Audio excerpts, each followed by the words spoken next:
જય શ્રી કૃષ્ણ, જય માતાજી. કેમ છો બધા? તો સ્વાગત છે તમારું આજના અમારા નવા વ્લોગમાં. તો જો અત્યારે વાગી ગયા છે બપોર 11:30 વાગી ગયા છે અને જો દાદા સરસ શાકભાજી તાજું તાજું લઈને આવ્યા છે. તો ચાલો તમને હું બતાવું. પપ્પા મસ્ત શાકભાજી બધું લઈને આવ્યા છે બધું. ને ભાભી જો અત્યારે રસોઈની તૈયારી કરે છે. જય શ્રી કૃષ્ણ બધાને. આજે આપણે જમવા બનશે દૂધીનો હલવો, મઠનું શાક, ફણગાવેલા મઠનું શાક ને થોડુંક છોકરાઓ માટે બટેકાનું શાક. આ થોડુંક સાદું સિમ્પલ જ બનાવવાનું છે. અમારે રોજ થોડુંક લાઇટ થઈ જાય જમવાનું. રોજ છોકરાઓ જમવા જાય છે એટલે ખાતા હોય એટલે થોડુંક લાઇટ જમવાનું બનાવું છું. તો જો સરસ પપ્પા શાકભાજી લઈ આવ્યા છે ત્યાં તાજું તાજું શાક. તો બધું જ લઈ આવે પપ્પા, પણ શું બનાવવું ને એ વિચાર કરવાનો હોય. અત્યારનું રસોઈનું મેન્યુ ફિક્સ થઈ ગયું છે કે શું બનવાનું છે. અને છોકરાઓને છે ને મમ્મીએ જો અત્યારે સામેના રૂમમાં રમાડે છે બંધ કરીને, એટલે અમને રસોઈ કરવા દે. કાલ તો મમ્મી ને ભાભી આખો દી હતા નહીં ને કાલ ફૂલ બિઝી હતો આખો દિવસ, એટલે કોઈ તમને જોવા નહીં મળ્યું હોય અમારા બ્લોગમાં. પણ આજે હમણાં તમને બતાવું મમ્મી. તો જો મમ્મી છોકરાઓને લઈને બેઠા છે, પણ છોકરાઓ કજિયા કરે ને તોફાન કરે ને એટલે રૂમ બંધ રાખ્યો છે. તો મમ્મી સાથે પછી વાત કરશું આપણે. તમને અત્યારે પાછળ હોલમાંથી થોડો અવાજ આવતો હોય છે. ત્યાં અમારા ભાઈજીની મિટિંગ ચાલુ છે, ચૂંટણીમાં ઊભા છે એટલે મમ્મીને ભાભીને દુકાને જવું પડે ભાજપમાંથી. એટલે અત્યારે મિટિંગ ચાલુ છે એટલે છોકરાઓનો અવાજ ન કરવા દેવાય, એટલે મમ્મી છોકરાઓને લઈને રૂમમાં બેઠા છે. જય શ્રી કૃષ્ણ, જય માતાજી. કેમ છો બધા મજામાં? તો જો નીચે તો તમે બધા ભાભીને મળી લીધું છે, અને જો આપણા એ ઉપર હતા એટલે આપણે થોડું કામ બાકી હતું એટલે ભાભીને કીધું કે તમે નીચેનો વિડીયો ઉતાર્યો ને અમે કપડાને એવું બધું ઘડી કર્યું.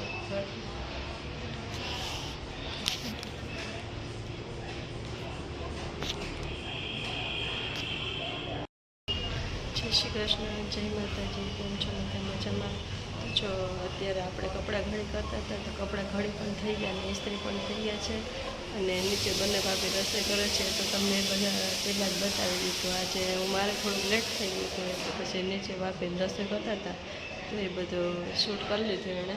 અને 3 છોકરાઓ અહીં નીચે છે ને 3 ઉપર છે. તો ક્યારા અને કુંજ ને પરિબેન અહીંયા ટીવી જોવે છે, તો આપણે ત્યાં જઈએ. શું કરે છે? રમે છે, તોફાન કરે છે કે ટીવી જોવે છે? શું કરો છો છોકરાઓ? જય શ્રી કૃષ્ણ. લાડુબેન તમે તો બોલો. હે આ શું છે હાથમાં?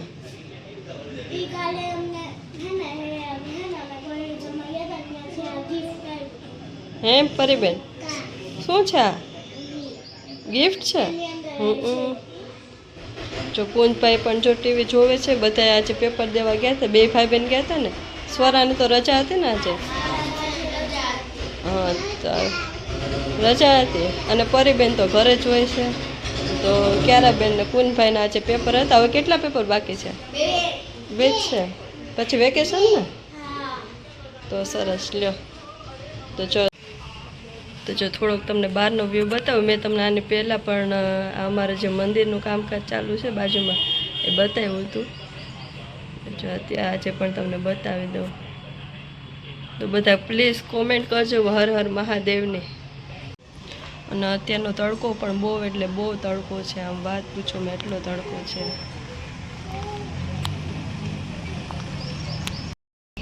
અને કાલે તો બધા છોકરાને 2 ટાઈમ ગોળણી હતી, જમવાનું હતું. ચૈતર મહિનાનો છેલ્લો દિવસ હતો એટલે 2 ટાઈમ જમવાનું હતું.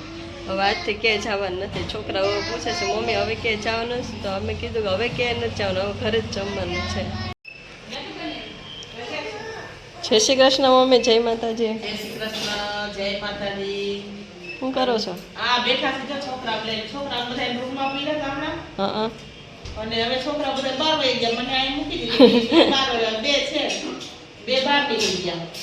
6 છોકરા છે અમારે. મોટા ભાઈ 2 દીકરા છે, પછી આશિષભાઈ ને 2 દીકરી 1 દીકરો, પછી અભિષેકભાઈ ને છે ને 1 દીકરી. આ બધા તોફાન કરે છે. હમણાં ચૂંટણીનું કામ ચાલુ છે. અમારા મોટા ભાઈ ગયા છે અને બધા તમારા બધાના બેઠા છો. તોફાન કરતા હતા કે રમતા હતા? રમતા હતા. શું રમતા હતા? કાલે તો આખો દિવસ જમવાનું હતું ને કા શું શું ગિફ્ટમાં આવ્યું હતું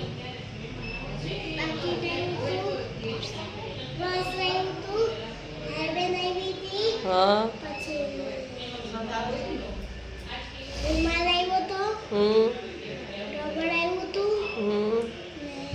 આમ તો છોકરાઓને 2 વખત જમવાનું હતું. બધા છોકરાઓને 2 વખત જમવાનું હતું. ગોળડી હતી. કાંઈ આમ શિવાચોરીમાં અને ત્યાં શિવાચોરીમાં બે સવારે ને સાંજે.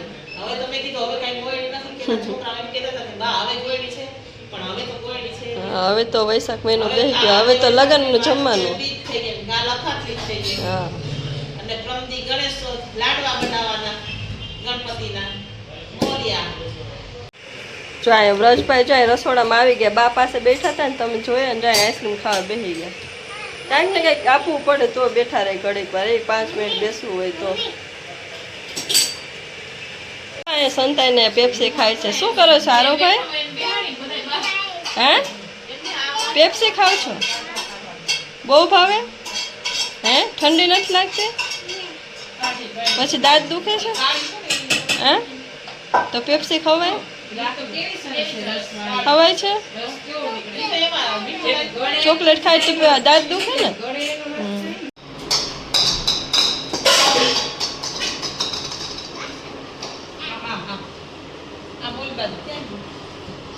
વ્રજ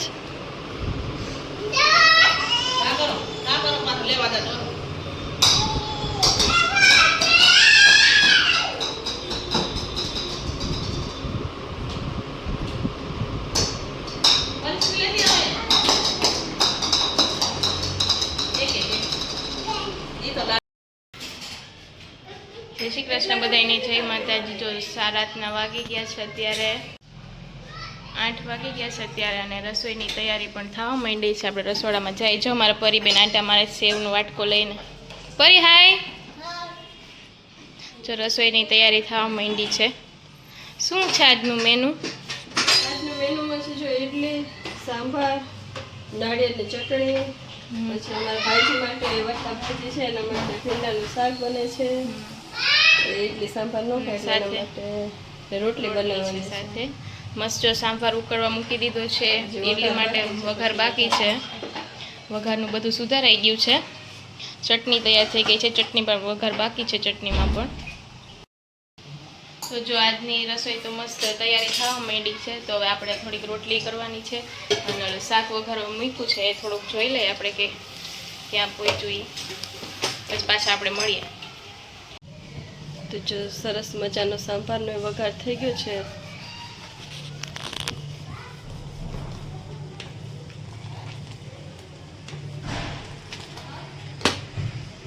તો અહીંયા અમારે સાંભાર જોવામાં રોટલી ભરી જાય છે એવું થાય છે અને આ ગરમ ગરમ ઇડલી. તમને કોઈને ઇડલી વધારે ફેવરેટ હોય તો કોમેન્ટ કરજો. કેમ ભાભી બરાબર ને? કોને ઇડલી ભાવે છે? હા ઇડલી કોને ભાવે છે કોમેન્ટ કરજો. તો જો સાંભાર બની ગયો છે ઇડલી પણ ઉતર મને આ બાજુ રોટલી થાય છે રોટલી બની ગઈ થોડી ને ચટણી બની ગઈ છે. હવે બધાને જમવા બોલાવી લઈએ એટલે જમી લે.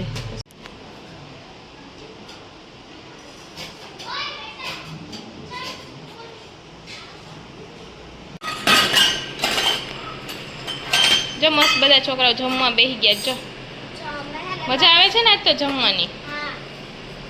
તમારે પી બેન છે ને આટા મારે છે એને કઈ જમવું નથી એની થારી જો બધું મિક્સ કર્યું છે.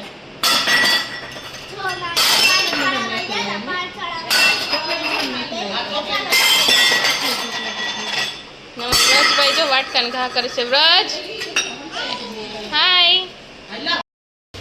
જય શ્રી કૃષ્ણ, જય માતાજી. તમને અમારો વિડીયો ગમે તો લાઈક કરો, શેર કરો અને સબસ્ક્રાઇબ કરો. સબસ્ક્રાઇબ કરો જરૂર ને જરૂર અને કોમેન્ટ જરૂર કરજો. અને કોમેન્ટ જરૂર કરજો. તો આ સાથે આજનો વ્લોગ અમારો અહીં જ એન્ડ થાય છે. ત્યાં સુધી બધાને બાય. આવજો. જય શ્રી કૃષ્ણ. જય શ્રી કૃષ્ણ. સૌને કાલ અખાત્રીજનું શુભકામ.